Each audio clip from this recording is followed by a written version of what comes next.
운명의 날 저녁 7시. 우리 집 거실은 마치 재벌집 연회장처럼 꾸며졌습니다.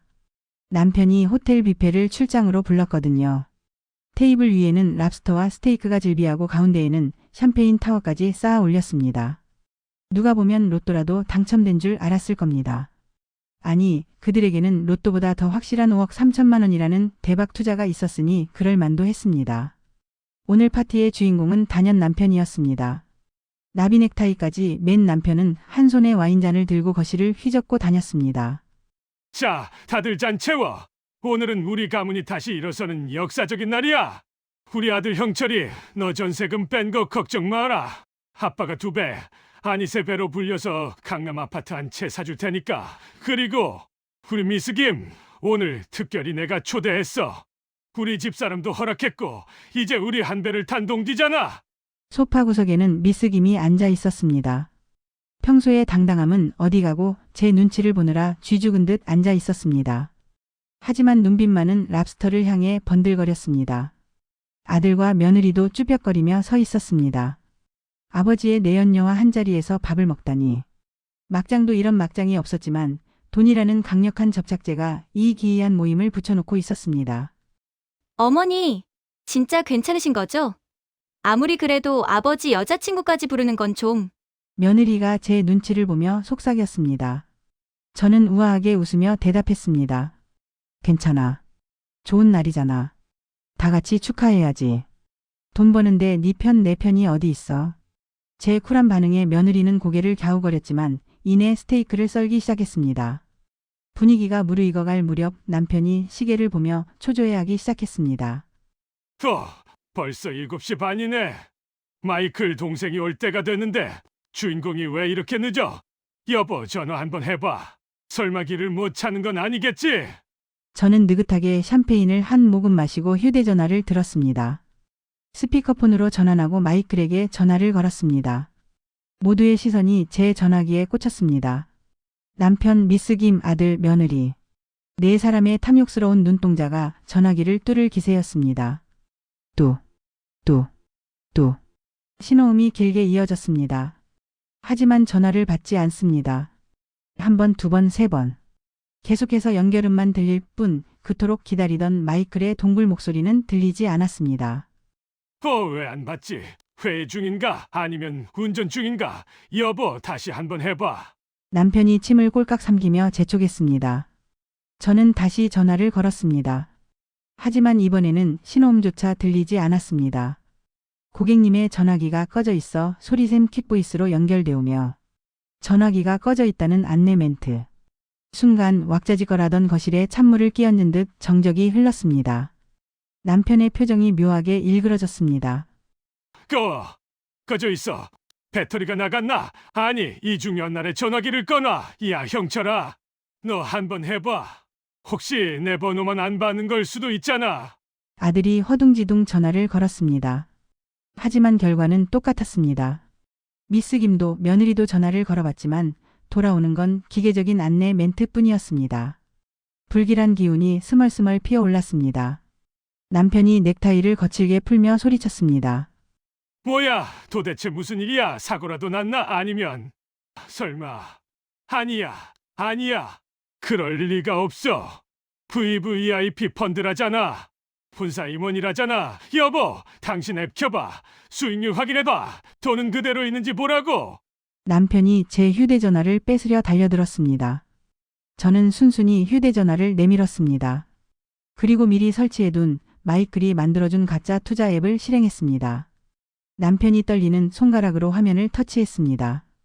로딩 중이라는 동그라미가 뱅글뱅글 돌아갔습니다. 1초, 2초, 3초. 그 짧은 시간이 영겁처럼 느껴졌을 겁니다. 띠링. 화면에 팝업창이 하나 떴습니다. 서버에 연결할 수 없습니다. 존재하지 않는 계정입니다. 뭘 존재하지 않는 계정? 이게 무슨 개소리야? 야, 다시 해봐, 다시. 남편이 비명을 지르며 화면을 미친 듯이 두드렸습니다. 하지만 결과는 똑같았습니다. 서버 연결 불가. 계정 없음. 그것은 곧 돈이 증발했다는 뜻이었습니다. 미스 김이 비틀거리며 일어났습니다. 오빠! 이거 뭐야? 내 돈! 내 1억! 어떻게 된 거야? 말 좀 해봐! 아빠? 내 전세금? 내 2억 어디 갔어요? 엄마 애인이라며? 확실하다며? 아들이 제 멱살을 잡을 듯이 다가왔습니다. 아수라장이 시작되었습니다. 남편은 바닥에 주저앉아 머리를 쥐어뜯었고 미스 김은 남편의 멱살을 잡고 흔들었습니다. 며느리는 울음을 터뜨렸습니다. 이때다 싶었습니다. 저는 천천히 자리에서 일어났습니다. 그리고 아주 차갑고 건조한 목소리로 입을 열었습니다. 그만들 해. 시끄러워 죽겠네. 마이클 안 와. 아니 못 와. 벌써 비행기 타고 떴을 테니까. 제 말에 싸우던 네 사람이 동시에 멈췄습니다. 모두의 시선이 저에게 쏠렸습니다. 공포와 의문이 뒤섞인 눈빛들. 남편이 덜덜 떨며 물었습니다. 떴다니. 그게 무슨 소리야, 설마. 도망갔단 거야? 너 알고 있었어? 알고 있었냐고? 당연하지. 내가 시켰으니까. 하지만 굳이 그 사실까지 말해줄 필요는 없었습니다. 그저 그들의 탐욕을 비웃어주는 것만으로도 충분했습니다. 당신들 참 웃긴다. 나이 70 먹은 할머니한테 30살 연하 재벌 이사가 반했다는 걸 믿었어. 거울들 좀 보고 살아. 당신들이 믿고 싶었던 건 내 로맨스가 아니라 그 남자가 보여준 300% 수익률이었잖아. 돈에 눈이 멀어서 앞뒤 안 가리고 달려든 건 당신들이야. 뭐라고? 그럼 그놈 사기꾼인 거 알면서도 우리를 끌어들인 거야? 이 나쁜 년아, 네가 사람이야. 우리가 가족인데 어떻게 가족을 등쳐먹어? 남편이 악을 쓰며 달려들었습니다. 하지만 저는 눈 하나 깜짝하지 않았습니다. 가족? 누가 가족이야? 우린 며칠 전에 결혼했잖아. 당신이 그랬지? 서로의 사생활에 일절 간섭하지 않으며 법적 책임을 묻지 않는다. 그 계약서 당신이 직접 썼잖아. 마이클은 내 사생활이야. 내 남자친구가 사기를 치든 살인을 하든 당신은 간섭할 자격 없어. 그리고 투자. 누가 칼 들고 협박했어? 당신들이 좋다고 제발 끼워달라고 빌었잖아. 수업료 낸 셈 쳐. 인생 공부 비싸게 했다고 생각해. 제 말은 기름을 부은 격이었습니다. 남편의 눈이 뒤집혔습니다. 식탁 위에 있던 와인병을 집어들었습니다. 죽여버릴 거야. 내 돈 내놔. 내 5억 내놔. 남편이 병을 휘두르려는 순간 미스 김이 남편의 팔을 물어뜯었습니다. 악. 이 미친 영감탱이가 내 돈 물어내기 전에는 못 죽어? 당신이 책임진다며? 가게 확장해준다며? 내 1억 내놔? 당장 내놔? 미스 김은 악기처럼 남편에게 매달렸습니다. 머리채를 잡고 핥히고 남편의 얼굴은 순식간에 피투성이가 되었습니다. 아들도 가세했습니다. 아빠? 내 돈 어떡할 거야? 당장 주인한테 보증금 돌려줘야 한다고? 나 길바닥에 나앉게 생겼어. 책임져. 아빠가 책임져. 아들은 남편의 다리를 붙잡고 늘어졌습니다. 며느리는 그 옆에서 아이고, 우리 망했네! 하며 대성통곡을 했습니다. 거실은 그야말로 지옥도였습니다. 서로가 서로를 물어뜯고 비난하고 저주하는 짐승들의 파티. 샴페인 타워가 무너져 와장창 깨지는 소리가 그들의 비명소리와 섞여 기괴한 화음을 만들어냈습니다. 저는 그 난장판을 조용히 지켜보다가 핸드백을 챙겨들었습니다. 이곳에는 더 이상 제가 머물 이유가 없었습니다. 나는 간다. 알아서들 해결해. 경찰을 부르든 서로 죽이든. 아, 그리고 여보. 이 집 곧 경매 넘어갈 거야. 대출 이자 못 갚을 테니까. 미리미리 짐 싸두는 게 좋을 거야. 어디가? 거기서. 박정준 돈 내놓고 가. 남편이 바닥을 기며 저를 잡으려 했지만 미스 김과 아들에게 붙잡혀 옴짝달싹 못했습니다. 저는 뒤도 돌아보지 않고 현관문을 열었습니다. 쾅. 문이 닫히는 순간 집안의 소음이 거짓말처럼 차단되었습니다. 복도에는 정막만이 흐르고 있었습니다. 저는 깊은 숨을 들이마셨습니다. 공기가 달았습니다. 40년 동안 저를 옥죄던 족쇄가 완전히 풀려나가는 느낌이었습니다. 엘리베이터를 타고 1층으로 내려왔습니다. 건물 밖으로 나오니 시원한 밤바람이 불어왔습니다. 하늘을 올려다보았습니다. 별이 유난히 밝았습니다. 주차장 구석 검은색 세단 한 대가 비상등을 켜고 기다리고 있었습니다. 저는 그 차로 다가갔습니다. 운전석 창문이 스르르 내려가고 익숙한 얼굴이 보였습니다. 네이비색 슈트를 입은 마이클. 아니, 제 친구의 손자 민수였습니다. 민수는 씩 웃으며 차 문을 열어주었습니다. 타시죠, 회장님. 쇼는 즐거우셨습니까? 아주 스펙터클하더구나. 돈은? 여기 있습니다. 1원도 안 빼고 고스란히. 민수는 뒷좌석에 놓인 칠가방을 가리켰습니다. 그 안에는 남편과 그 일당들이 입금했던 5억 3천만 원이 전액 현금으로 인출되어 들어 있었습니다. 물론 대포 통장이 아니라 제가 미리 준비해둔 제 명의의 비밀 계좌를 거쳐 나온 돈이었습니다. 저는 차에 올라탔습니다. 가죽 시트의 감촉이 부드러웠습니다. 출발해. 공항으로. 공항이요? 정말 떠나시게요. 그래. 여기 있어봤자 경찰서 불려다니고 골치만 아파. 일단 머리 좀 식히고 올 거야. 그동안 저 인간들이 어떻게 망가지는지 내가 잘 지켜보고 보고해. 알겠습니다. 근데 할머니 이 돈 진짜 다 가지실 거예요. 법적으로 문제되지 않을까요? 민수가 걱정스러운 듯 물었습니다. 물론 문제입니다. 사기죄, 횡령죄. 걸면 걸리겠지요. 하지만 저는 믿는 구석이 있었습니다. 남편이 쓴 조론 합의서와 투자각서.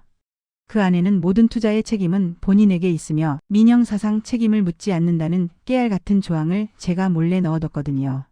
그리고 무엇보다 남편은 자존심 때문에 경찰에 신고조차 못할 겁니다.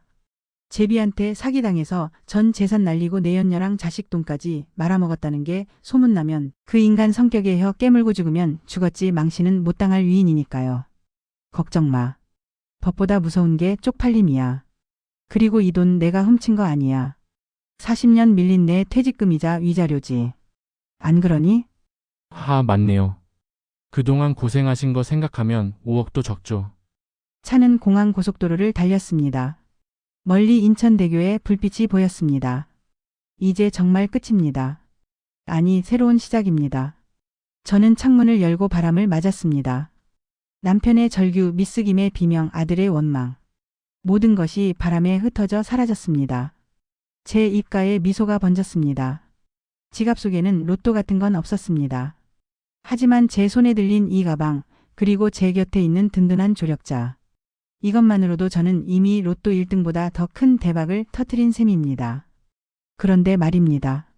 제가 공항에 도착해서 티켓팅을 하려는 순간 모르는 번호로 전화가 한 통 걸려왔습니다. 여보세요?